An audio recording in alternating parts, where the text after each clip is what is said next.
Alright, y'all, I'm back. This is the bun today. This is what the bun is giving. Hi, how are you? Yeah, and so I'm back. And I think I was saying, like, why the mass confusion? Why the mass, I don't know where I fit in life. This hair, my hair is bothering me. Oh.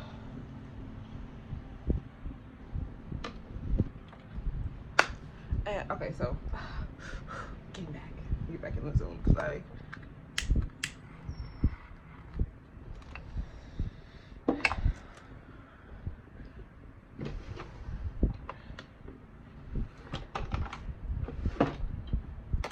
okay, so if I say okay, so one more time, I'm gonna be dead.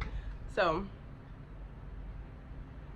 I think the issue comes in when we see all the things happening around us, and then we get on our phones and see all the things that are not happening around us but that are happening, and some of them might be making you sad because they're involving violence. Some of them might be making you sad because they're involving people that look better than you or people that you think have more than you. They might be making you sad because you just can't have that stuff, or I don't know. It could be anything. I don't know. For me personally, the reason why I am so confused, and if you are like me, this is probably the reason why you're so confused too, is if one, you didn't get support in your household for what you wanted to do, especially in Black families. You either need to be a doctor, a lawyer, somebody's nurse, something like that. You can't be anything that's not gonna make you money, and if you are, it's not gonna be supported, and it's dumb. Two, you have traumas that were undealt with, and so in your mind, no matter how much you want to do something, no matter how passionate you are about it, no matter how much you know that you can succeed, because of things that have happened that are in your head that tell you, it's not going to work, it's going to fail, people are going to judge you, it's too hard, you're not going to do it, they're always going to be stuck. And so you're always going to be stuck in like the what if, I want to do it, but I'm going to fail, so I'm not going to do it type stage. Three, you never saw anyone around you or in your immediate family that actually had a career, so why would you just randomly want to have a career, And four, what is the fourth thing? I feel like there's so many more than four, so I'm trying to put the fourth one like a generalized.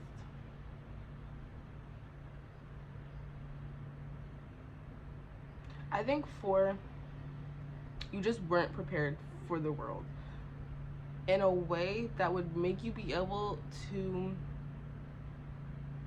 focus on yourself, focus on your future, plan out your future, map out your future, map out your career, and what you want to do. Actually, five, things that you wanted to do and things that you were interested were never nurtured. And so when you become an adult and it's time to decide what you want to do, what you want to do in life, you don't fucking know, because all of your skills and all your talents and all of the things that you wanted to do when they could have been being nurtured as a child, now you have to start in your 20s and figure out what you want to do. And so it's confusing. And then you have social media, which is its own fucking monster, and that's number six. I feel like people aren't in tune with themselves, me included,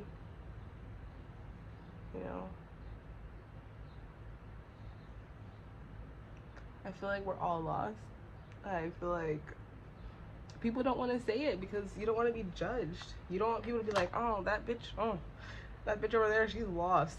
She doesn't know what's going on. Like, you don't want people to talk about you. Like, we all want to make it seem like we have it going on, but like, if we're being honest, we don't have it going on. If we're being honest, I hate my fucking life. Like, and my life is way better than most people. and it still fucking sucks. So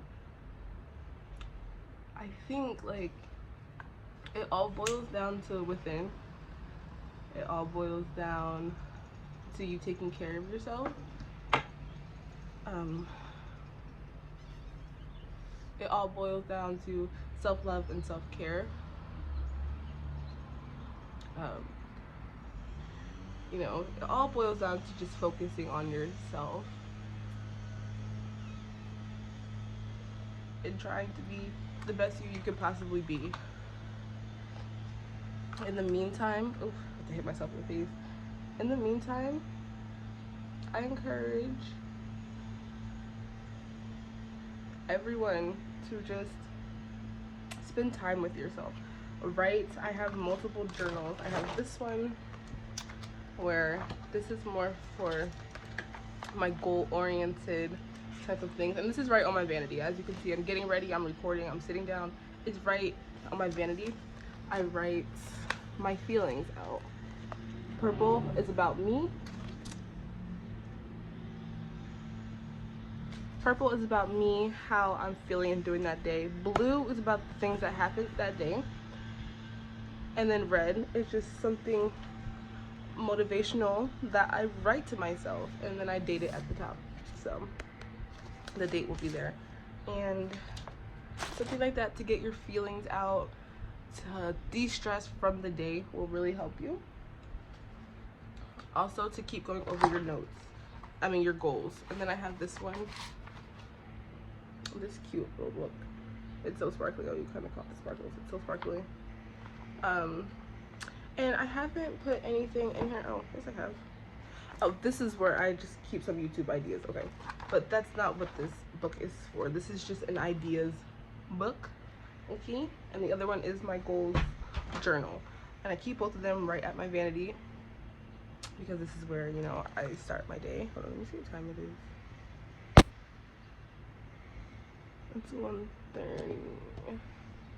Okay. Because this is where I start my day. It's easy for me to just sit here in my room and write in my journal.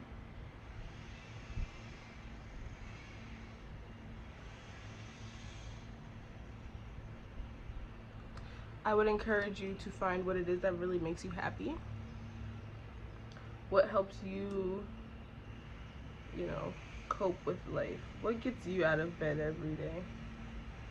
I would encourage you to find something that is positive, because I know marijuana gets me out of bed every day. And these are just the facts, people. I'm not here to impress anyone. I'm not here to care about what anyone thinks about me. I'm here to just be transparent, and that's that.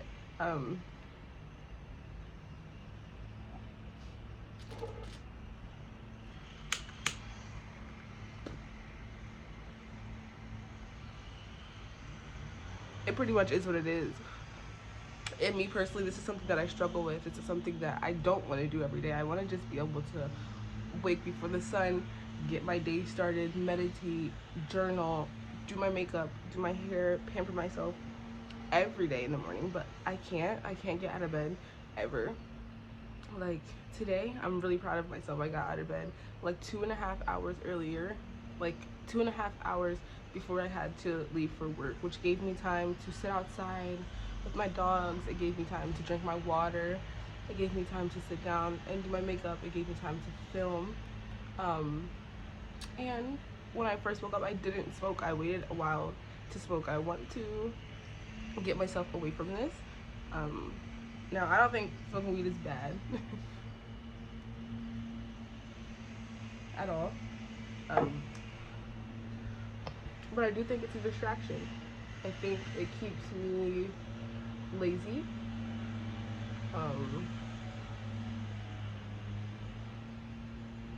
And not in the sense that it might keep you lazy. It keeps me lazy in the sense that I will sit here and get ready for work. I will go to work and I will be fine at work. I'll come home, but I won't do anything other than that. I'll come home and I'll smoke and smoke and smoke and smoke and then go to sleep. And that's where the problem becomes, because it's making me lazy and following my own dreams. So I'll get up and go work for someone else, but then when it's time to come home and work for myself, I don't want to do it. And I feel like that's part of the problem, And so that's what I mean by it's keeping me lazy. And that's part of the issue. You know, we have to be real with ourselves, and me not really putting in any effort to what I want to do in the future, where I want my life to go, where I want my mental health to go, where I want my physical health to go, is not helping anything. So why am I doing it? So I will be stopping very shortly, but I'm being gentle with myself, you guys. You know, I didn't just, you know, I'm being gentle with myself, and I'm letting it be a process, and I'm trusting the process, because that's all it is. That's all it is. One day I won't smoke at all, unless I feel like it. Like, I don't think I'm ever gonna just be like, you never fucking know.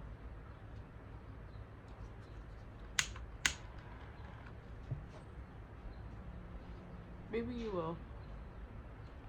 Just, I don't see it. I don't ever see myself just not ever smoking again. That's unrealistic. But like for 4 or 5 years, I do see myself just being cold turkey, being one with myself, being one with nature, being one with my thoughts and my goals and things like that. Weed really does make you lazy. No matter how much you try to defend it, it makes you lazy and it distracts you.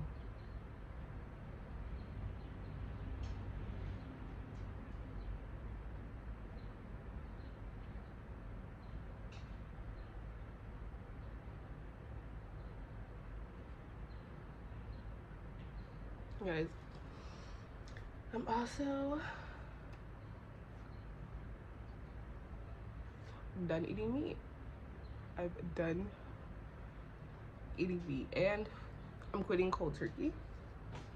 So starting today, I'm no longer a meat eater.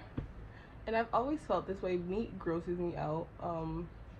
If you know me, you know that meat has grossed me out for the longest time. Like, I can't eat lunch meat. I can't eat, like, my food just has to be, my meat has to be well done. It has to be like well done. Like, no remnants of a living animal, but with the still, I don't know. I don't fucking know.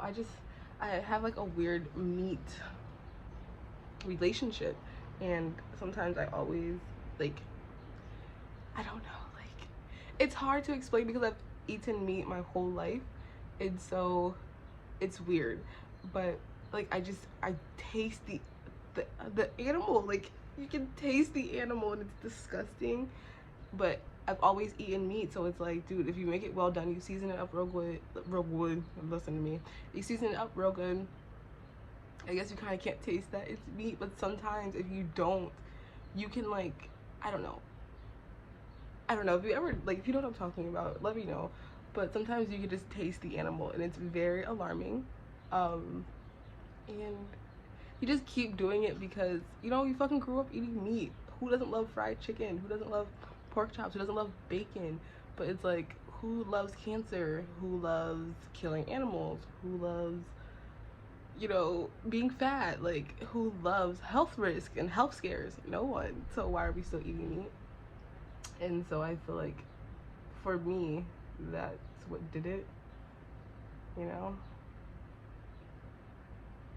Meat's out here killing people. Meat is out here killing folk. And it's crazy. And I'm kind of thankful that I've always been that way, to where it's like, okay, my shit has to be well done or I can't eat it. Because now it's like, and I've had those, like, I'm eating a dead animal experience. It's easy for me to not do it anymore. And so I don't think not eating meat is going to be hard at all. And I'm ready for it.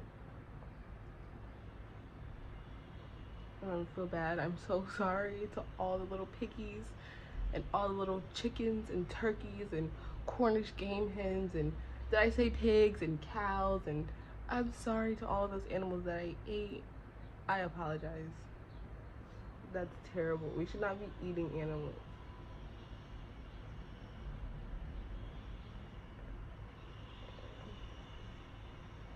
While I'm on the topic of food, I suggest that you guys stop drinking cow milk. Like, this never,